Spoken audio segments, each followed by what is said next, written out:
আসসালামু আলাইকুম ওয়া রাহমাতুল্লাহ। প্রিয় ভাই ও বোনেরা, মুহূর্তের এই নীরবতায় আমরা এমন একটি পবিত্র আলোচনা শুরু করতে যাচ্ছি যা আমাদের জীবন ও আত্মার গভীরে আলো ছড়াবে।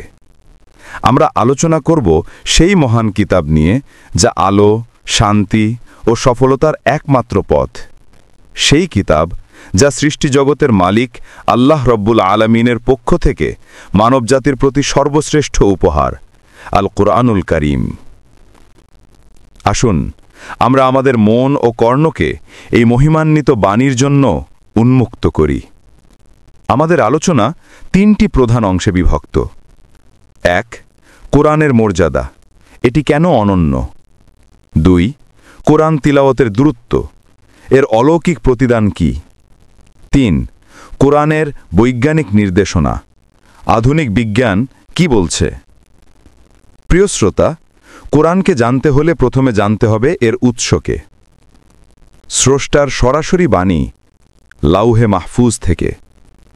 কোরআন কোনো মানুষের লেখা বই নয়, এটি হল আল্লাহের কালাম বা সরাসরি বাণী। এটি লাউহে মাহফুজ থেকে সরাসরি অবতীর্ণ হয়েছে। এর প্রতিটি অক্ষর, প্রতিটি শব্দ হল পবিত্র, নির্ভুল এবং অপরিবর্তনীয়। আল্লাহ নিজেই এর সংরক্ষণের দায়িত্ব নিয়েছেন। ইন্না নাহনু নাজ্জালনা যিকরা ওয়া ইন্না লাহু লাহাফিজুন, যে নিশ্চয়ই আমি এই উপদেশ নাজিল করেছি আর আমি এর সংরক্ষক। এই ঘোষণা আমাদের মনে করিয়ে দেয় যে এটি শুধু একটি ধর্মীয় গ্রন্থ নয়, এটি হল হক বা চূড়ান্ত সত্যের দলিল। জীবন পরিচালনার পূর্ণাঙ্গ গাইডলাইন। কোরআন শুধু ইবাদতের পদ্ধতি শেখায় না, এটি হল জীবনের ম্যানুয়াল। চিন্তা করে দেখুন তো, একটি সামান্য যন্ত্রের জন্য যদি ম্যানুয়াল লাগে, তবে এই জটিল মানব জীবনের জন্য কি একটি নির্ভুল নির্দেশিকা দরকার নেই? কুরআন আমাদের শেখায় ব্যক্তিগত শুদ্ধতা, কিভাবে একজন ভালো মানুষ হতে হয়, পারিবারিক বন্ধন, স্বামী স্ত্রীর সম্পর্ক, সন্তানের প্রতি কর্তব্য, অর্থনৈতিক সততা, সুদ পরিহার, হালাল রুজি এবং ন্যায়সঙ্গত ব্যবসা, সামাজিক ন্যায় বিচার, দুর্বল ও বঞ্চিতদের অধিকার প্রতিষ্ঠা। এটি অন্ধকার সময় আলো এবং সন্দেহের মুহূর্তে নিশ্চিত পথ দেখায়। যারা দুনিয়া ও আখিরাতের শান্তি চায়, তাদের জন্য কুরআনই একমাত্র সংবিধান, শাফায়েতের মাধ্যম ও সম্মানের মুকুট। আমরা বিশ্বাস করি কিয়ামতের সেই মহাবিচার দিনে, যখন কেউ কারো উপকারে আসবে না, তখন এই কোরআন আমাদের জন্য সুপারিশকারী হবে।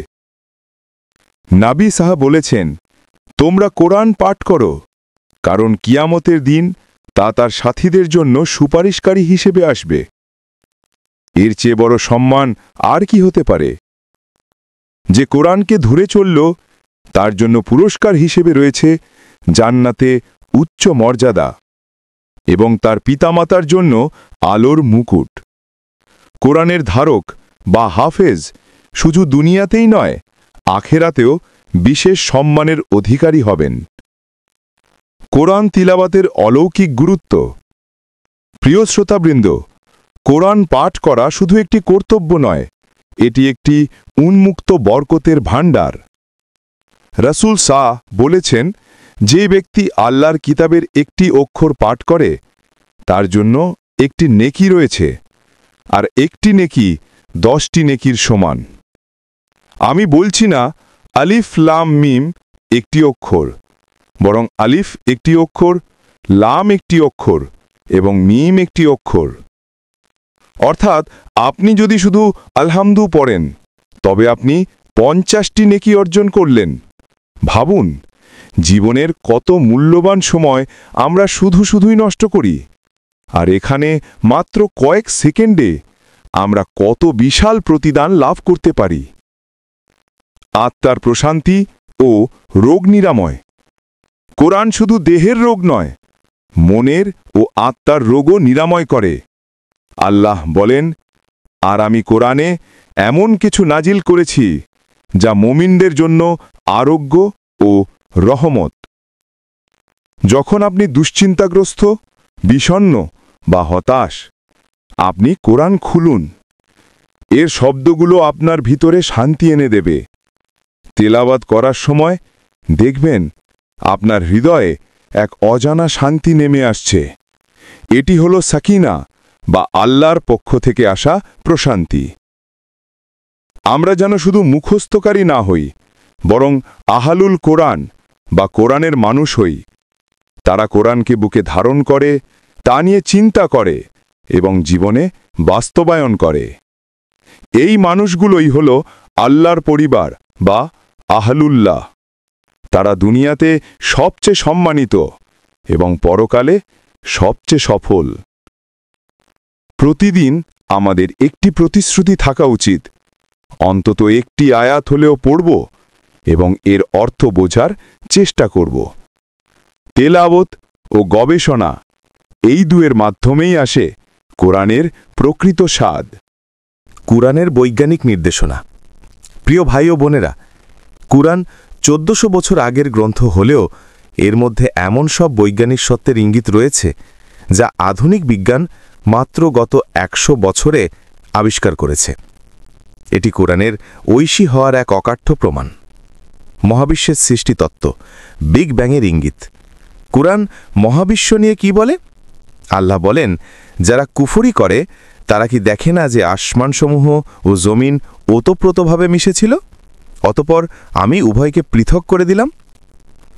এই আয়াতটি স্পষ্টত আধুনিক বিগ ব্যাং তত্ত্বের ধারণাকে সমর্থন করে, যেখানে বলা হয়েছে যে মহাবিশ্বের সবকিছু প্রথমে একটি বিন্দুতে একত্রিত ছিল এবং পরে একটি বিশাল বিস্ফোরণের মাধ্যমে তা পৃথক ও প্রসারিত হয়েছে।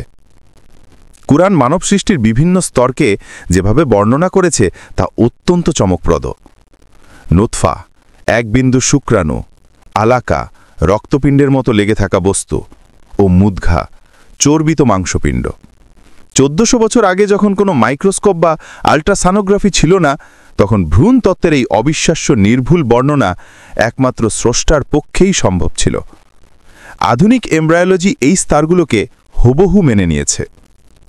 পৃথিবী ও এর গতিশীলতা।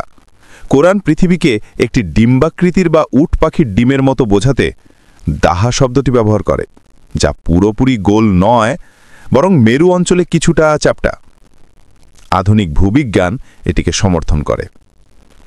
এছাড়া কোরআন সূর্য ও চন্দ্রের নির্দিষ্ট কক্ষপথে বিচরণের কথা বলে। আল্লাহ বলেন, সূর্য ও চাঁদ পরিভ্রমণ করে নির্দিষ্ট হিসাব অনুযায়ী। সূরা আর রহমান। এই বৈজ্ঞানিক ইঙ্গিতগুলো প্রমাণ করে যে কোরআন কেবল একটি ধর্মীয় বই নয়, এটি স্রষ্টার জ্ঞানের ভাণ্ডার, যা অতীত, বর্তমান ও ভবিষ্যতের সমস্ত সত্যকে ধারণ করে। সমাপ্তি ও জীবনের অঙ্গীকার। প্রিয় শ্রোতা, আমরা কুরআনের মর্যাদা, এর তিলাওয়াতের প্রতিদান এবং এর বৈজ্ঞানিক অলৌকিকতা নিয়ে আলোচনা করলাম। এখন সময় এসেছে আমাদের জীবনে একটি পরিবর্তন আনার। আমরা যেন কুরআনকে শুধু আলমারিতে সাজিয়ে না রাখি, বরং প্রতিদিনের একটি নির্দিষ্ট সময় আল্লাহর কিতাবের জন্য বরাদ্দ রাখি। 2, এটি আমাদের প্রতি আল্লাহর নির্দেশ, তা বোঝার চেষ্টা করি। 3, আমরা যা শিখলাম তা আমাদের পরিবার, সমাজ এবং কর্মক্ষেত্রে কাজে লাগাই। স্মরণ রাখবেন, কুরআন হলো আমাদের জন্য আলো। এই আলোকে যারা গ্রহণ করবে তারা দুনিয়া ও আখেরাতের আধার থেকে মুক্তি পাবে। চলুন আমরা সবাই এই পবিত্র কিতাবের অধিকার আদায় করি, এটিকেই আমাদের জীবনের সর্বোচ্চ প্রাধান্য দিই। আল্লাহ আমাদের সকলকে কুরআনের অনুসারী ও ধারক হিসেবে কবুল করুন।